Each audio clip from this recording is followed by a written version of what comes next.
Let me tell you, we're talking about 30 years, almost 30 years of friendship to my left, you know, thick and thin. And he said earlier about Sumter, South Carolina, Sumter is in here pretty deep today.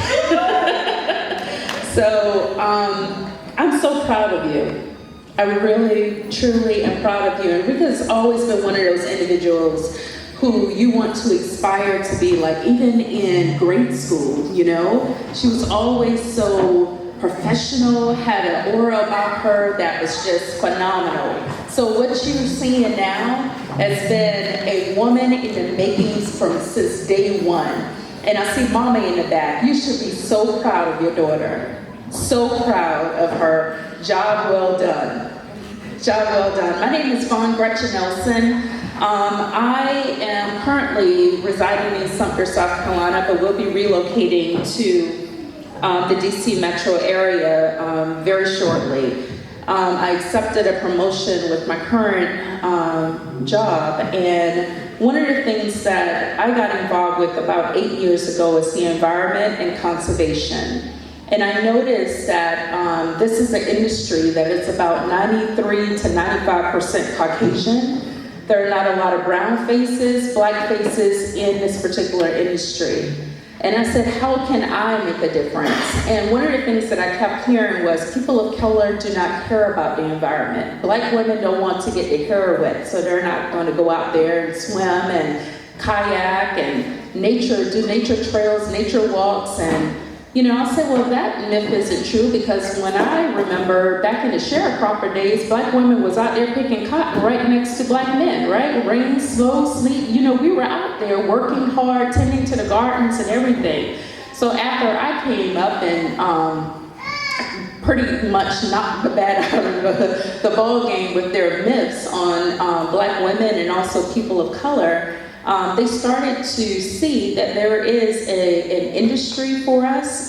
There is an interest from us in the environment, because we care about this earth just as much as a white person does, right? Yeah. So we want to make sure that it's preserved and it's conserved not only for our children, but our children's children. So I've partnered with over 180 colleges and universities, HBCUs, historical black colleges and universities, HSIs, Hispanic servant institutions, and also tribal colleges with primarily Native Americans attend there, and have recruited almost 1,500 people in the conservation field since 2008.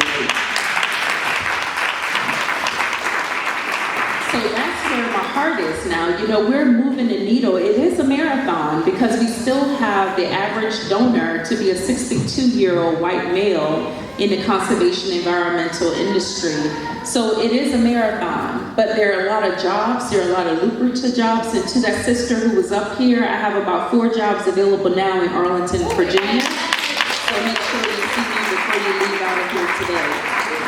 So there are plenty of jobs in here, and we need more of us, because without diversity of thought, we cannot move together, not only as an institution, but as a global workforce, you know, because we have to have that at the table, making those decisions on all levels. And without diversity of thought, unfortunately, corporations are not going to be able to survive. So that is one passion. Another passion of mine is on the political scene. I'm very active into politics in South Carolina. I hold a statewide position with Sumter County Democratic Party down there. So getting 17-year-olds registered before their 18th birthday is a huge plus of mine. And I believe this past election, I single-handedly registered about 400 young people who are in high school to vote, to make their voices heard. Now granted, South Carolina is a red state and has been, but if we continue to attract that 17 to 23 demographic, we will easily turn that red state blue again. And I say we, even though I'm moving back here, but my heart is still in South Carolina. So I can go on and on, but I want to stop here and just shine a light on my good friend, my sister Rika. Thank you very much. I know her as Debbie, but you'll know Debbie if you go back 30 years. But I just want to thank you so very much. Continue doing what you're doing. If I can continue to help you in any way, let me know. I don't care if it's making a chicken dinner, if it's staying up 3 o'clock in the night talking to somebody, you know I have your back. And with God in the middle of everything that you're doing, you have no way, no other way to succeed moving forward. I'm getting choked up now just thinking about it. I'm getting choked up. But thank you very much for all that you do, my sister.